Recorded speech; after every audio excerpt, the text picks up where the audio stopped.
नमस्कार दोस्तों, प्रखर इंडिया यूट्यूब मंच पे आपका स्वागत है। बहुत बड़ी खबर आ चुकी है उत्तर प्रदेश की राजनीति से। मिल्कीपुर विधानसभा सीट पर उपचुनाव हुआ और इस उपचुनाव में आपने देखा किस प्रकार से भारतीय जनता पार्टी ने, शासन सत्ता ने, चुनाव आयोग ने नंगा नाच किया, जिसकी तमाम वीडियो सोशल मीडिया पर वायरल हैं। और समाजवादी पार्टी के नेता मिल्कीपुर को लेकर के बहुत ही ज्यादा एग्रेसिव हैं, बहुत ही ज्यादा गुस्से में हैं, क्योंकि जिस प्रकार से भारतीय जनता पार्टी ने लूट की है और चुनाव आयोग आंख बंद करके सोया है, लोकतंत्र पर यही खतरा है। यही है संविधान को हटाना, संविधान को समाप्त करना।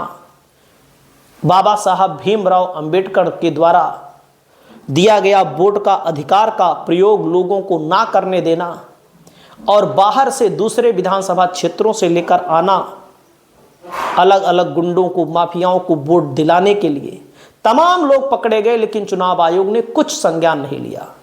समाजवादी पार्टी के नेता हैं पवन पांडे ने चुनाव आयोग पर बहुत गंभीर सवाल उठाए हैं। पूरी वीडियो देखिए, आपकी क्या राय है, आप लोग अपनी राय को बताइएगा। पहले आप वीडियो को देखिए। मुझसे अपने को संबंध करता हूं। इलेक्ट्रॉनिक मीडिया, प्रिंट मीडिया, छायाकार बंधुओं, साथियों, आज बहुत ही महत्वपूर्ण मुद्दे पर जिस तरह से कल आप लोगों ने देखा, मिल्कीपुर का उपचुनाव चल रहा था, आदर्श आचार संहिता के तहत उपचुनाव होना था, लेकिन कल जिस तरह से मिल्कीपुर में शासन प्रशासन के द्वारा नंगा नाच किया गया, आदर्श आचार किस तरह से जाकर बूथों को लूट रहे थे, अंदर जाकर वोट डाल रहे थे, बटन दबा रहे थे। जिन पीठासीन अधिकारियों को भेजा गया था उनका पूरा खुला समर्थन था, बल्कि अगर यह कहा जाए कि पीठासीन अधिकारी खुद ही वोट डाल रहे थे तो यह अतिशयोक्ति या झूठ नहीं होगा। क्या मतलब चुनाव कराने का? क्या मतलब है चुनाव कराने का? क्या मतलब है निर्वाचन आयोग का? अगर इतना ही कराना था, अगर बाहर के गुंडों को बुलाकर, माफियाओं को बुलाकर, अराजक तत्वों को बुलाकर कई गाड़ियों के काफिलों के साथ बूथों को लुटवाना था, प्रशासनिक अधिकारियों से खुद वोट डलवाना था, क्या जरूरत थी चुनाव की? क्या जरूरत थी वोट डालने की? क्या जरूरत थी मिल्कीपुर के देवपुर जनता से किसी वोट मांगने की? ये सब करना ही नहीं चाहिए। मुझे लगता है कि आजाद हिंदुस्तान में, लोकतंत्र में जिस तरह से विभक्त चेहरा प्रशासन की गुंडाई का देखने को मिला है, कि अयोध्या के इतिहास में काले धब्बे के रूप में जब भी लिखा जाएगा, लिखा जाएगा। पता नहीं कितनी शिकायतें की गई दिन भर, माननीय सांसद जी के द्वारा, जिला अध्यक्ष जी के द्वारा, प्रदेश अध्यक्ष के द्वारा, निर्वाचन आयोग को कितने फैस किए गए। किसी अधिकारी के कान पे जू तक नहीं लगी, जू तक नहीं लगी किसी अधिकारी के कान पर। पूरा भ्रष्टाचार में लिप्त रहा। आदर्श आचार संहिता की पूरी तरह खुली धज्जियां कल मिल्कीपुर के उपचुनाव में उड़ाई गई। जब 3 तारीख को प्रचार बंद हुआ शाम को 5 बजे, तो जहां तक मुझे जानकारी है कि आदर्श आचार संहिता के तहत कोई भी बाहरी व्यक्ति का प्रवेश, कोई भी बाहरी व्यक्ति उस मतदान क्षेत्र में, उस विधानसभा क्षेत्र में नहीं रह सकता। बड़ी बड़ी गाड़ियां, बड़ी बड़ी गाड़ियों के काफिले, सत्ता का पूरा संरक्षण, मंत्रियों के काफिले घूम रहे थे। किसी ने रोका? कोई रोक टोक नहीं। केवल जो समाजवादी पार्टी के लोग थे उन्हीं के लिए सारी रोक टोक थी कि वो आदर्श आचार संहिता का पालन करें। अगर वो जीप से भी जा रहे हैं, बोलेरो से जा रहे हैं, तो आचार संहिता का पालन करें। अगर कोई रेलवे रोड पकड़ के लखनऊ की तरफ जा रहा पूर्वांचल पे, तो नहीं जाने देंगे, आचार संहिता का पालन करें। लेकिन इनके पूरे प्रदेश के मंत्री काफिलों के साथ गांव गांव अराजकता फैला रहे थे, भरपूर गुंडाई कर रहे थे, तो आदर्श आचार संहिता को दिन में नहीं दिखाई पड़ रहा था, पूरी अंधी हो गई थी। बिल्कुल रतौंधी विनोदी सब आ रहा था, कुछ नहीं दिख रहा था आचार संहिता को कि कोई आ रहा है, कोई जा रहा है, पूरी काफिले चल रहे हैं, मंत्री चल रहे हैं, पूरा सत्ता के चरणों में निर्वाचन आयोग पड़ा था, सत्ता की चरण वंदना कर रहा था, सत्ता के चरण चाटन में व्यस्त था निर्वाचन आयोग। चरण चाटन में निर्वाचन आयोग ने कोई कमी नहीं की। अगर चरण चाटन का कोई पुरस्कार मिलता हो तो निर्वाचन आयोग को दे देना चाहिए, यह हम मांग कर रहे हैं आज प्रेस वार्ता के माध्यम से।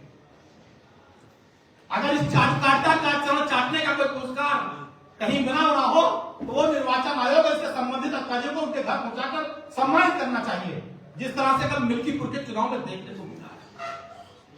हमारे एजेंटों को मार के भगा दिया,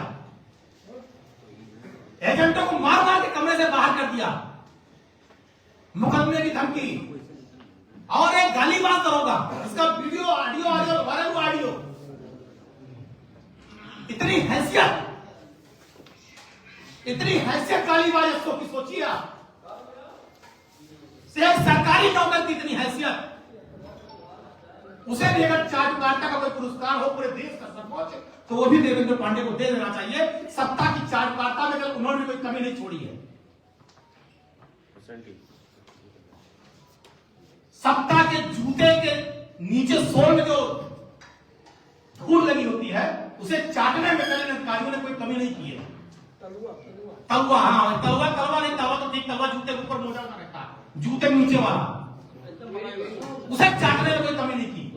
आप बताइए, मां की गाली आप दे रहे हैं? सोल के नीचे वाला जो वाला रहता है, मिट्टी धूल जमा ला करता है।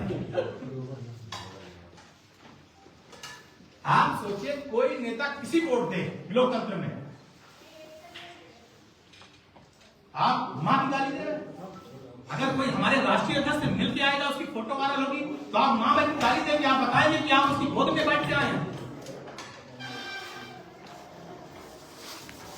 अरे भाजपा की सरकार के पहले पता नहीं कितने अधिकारियों के तुमने तलवे चाटे होंगे, तो एसओ बने रहे होंगे देवेंद्र पांडे। पता नहीं कितने समाजवादी पार्टी के नेताओं के तलवे तुमने चाटे रहे होंगे, और सत्ता बदल जाएंगी, पता नहीं कहां चाटने में मिलोगे। तो कम से कम अधिकारियों को भी अपनी मर्यादा में रहना चाहिए। आप किसी जनप्रतिनिधि को, सम्मानित जनप्रतिनिधि को जिस तरह से आप गाली देकर के अपमानित कर रहे हैं, गलत है। और ऐसा आपने केवल ये घटना प्रदीप की मैं नहीं बता रहा हूं, कल इतनी गालियां सारे अधिकारियों ने बकी हैं, इतनी गालियां बकी हैं समाजवादी पार्टी के नेताओं को, हमारे बूथ एजेंटों को, कार्यकर्ताओं को। हमें लगता है शायद सीने पर गोली उतारने की छूट नहीं थी, वरना वो भी उतार दिए होते। कोई बड़ा पुरस्कार पाने के चक्कर में आतंकवादी घोषित करके हम लोग समाजवादी पार्टी के नेताओं को गोली भी चला करके शायद आतंकवादी भी घोषित कर सकते थे। शायद इसकी कलेजे में दम नहीं रहा होगा, वरना ये भी करके दिखा देते। क्या फायदा है इस चुनाव से? आप बूथ से बाहर निकाल देंगे। भाजपा का झंडा लगा, उनका गमछा रखे हुए लोग आ रहे हैं लाइन लगा के, पीठासीन अधिकारी बैठा हुआ है, जैसे लग रहा है ससुराल आए हैं लोग। पटापट पटापट पटापट बटन दबा रहे हैं कमल का। पीठासीन अधिकारी दोनों हाथ बैठ के मुस्कुरा रहे हैं, बाहर दरोगा जी एसओ साहब खड़े हैं, मुफ्ती साहब। लग रहा है ससुराल में स्वागत हो रहा है बारातियों का। क्या मजाक बना दिया पूरे चुनाव को। आदर्श आचार संहिता थी कि पूरा मजाक खिलवाड़ था। क्या फायदा है इसे चुनाव कराने से? क्या फायदा है इसे चुनाव लड़ने से? आप वोट नहीं डालने देंगे, मताधिकार का प्रयोग नहीं करने देंगे। बाबा साहब भीमराव अम्बेडकर ने जो संविधान में अधिकार दिया है, उस संविधान और अधिकार के आप धक्के उड़ाएंगे और उसके बाद 14 अप्रैल को सबसे बड़े नाटक करें। कोई फायदा नहीं है। जिस दिन आदरणीय अखिलेश यादव जी की रैली थी, जहां पर उनकी सभा हुई थी, आज जाकर आपको मैं सब प्रेस वालों से हाथ जोड़ विनती कर रहा हूं, चलो मेरी गाड़ी से देख लो। न उस पर कोई बड़ी ट्रक जाती है, न डबल टेकर बस जाती है। प्रयागराज कुंभ से जितनी गाड़ियां आ रही थी, सब उसी तक घुमा दिया। सब मोरंग गिट्टी जितनी बड़ी ट्रकें थी, बड़ी बड़ी बस सब घुमा दिया, जो कभी नहीं जाती उस रोड पर, जिससे कि अखिलेश जी की रैली में गाड़ियां न जाने पाए। आपने 8-9 किलोमीटर लंबा जाम लगा दिया, लोग पैदल थे। सिर्फ कुछ करो सर, आपको डिम्पल जी के रोड शो से तकलीफ है, आपको अखिलेश जी की सभा से तकलीफ है, आपको समाजवादी पार्टी के नेताओं से तकलीफ है, आपको समाजवादी पार्टी के बूथ एजेंटों से तकलीफ है, आपको जो मिल्कीपुर की सामान्य जनता है जो अपने मन से वोट देना चाहती है, उससे आपको दिक्कत है। आप निष्पक्ष चुनाव नहीं होने देना चाहते। अगर निर्वाचन आयोग का जरा भी जमीर जिंदा हो तो इस पूरे चुनाव को निरस्त कर देना चाहिए। अगर निर्वाचन आयोग का जरा भी जमीर जिंदा हो, अगर सत्ता की चरण चाटन से फुर्सत हो, तो इस चुनाव को पूरी तरह निरस्त करके निष्पक्ष मतदान करना चाहिए। उन्हें कहा जाएगा कि निर्वाचन आयोग जिंदा नहीं है, निर्वाचन आयोग केवल चरण चाटने में व्यस्त है। ये चुनाव पूरी तरह धांधली करके, पूरी तरह डरा के, सत्ता के बंदूकों के साए में हमारे बूथ एजेंटों को भगाकर, फर्जी मुकदमे लिखने की धमकी देकर, कुछ लोगों को लिखकर, कुछ लोगों को उठाकर गलत तरीके से मतदान कराया गया। और बाहरी विधानसभाओं के लोग 100-100, 20-20 गाड़ियों में अलग अलग बांटे गए थे, वो आए और उन्होंने खटाखट बटन दबाया। और प्रशासनिक अधिकारी, जिन पुलिस की ड्यूटी लगी थी उनका संरक्षण था, पीठासीन अधिकारियों का पूरा संरक्षण था, सबके संरक्षण में सारे काम किए गए। इसकी समाजवादी पार्टी निंदा करती है और हम चाहेंगे जो भी अधिकारी सब इसमें लिप्त रहे हैं, इन सब पर कार्रवाई होनी चाहिए। जिन्होंने निर्वाचन आयोग की नियमावली का उल्लंघन किया, जिन्होंने आदर्श आचार संहिता का उल्लंघन किया, उन सारे अधिकारियों पर कार्रवाई होनी चाहिए। और जब भी कभी चुनाव हो भविष्य में कहीं पर, तो इनकी ड्यूटी न लगाई जाए क्योंकि भ्रष्ट है, क्योंकि भ्रष्ट है। ऐसे भ्रष्टाचारी अधिकारियों की ड्यूटी कहीं नहीं लगनी चाहिए। जो भ्रष्ट है, जिन्होंने शपथ जिस चीज के लिए है कि ईमानदारी से, निष्ठा से अपने कर्तव्य का पालन करेंगे और उसके उलट इन्होंने काम किया है, इसलिए ऐसे भ्रष्टाचारी अधिकारियों की कहीं ड्यूटी नहीं लगनी चाहिए। ये निर्वाचन आयोग करना चाहिए ऐसा कि कभी भविष्य में कहीं ड्यूटी न लगे और इनके संरक्षण में कहीं कभी चुनाव ना हो। ये हमारी मांग है। धन्यवाद।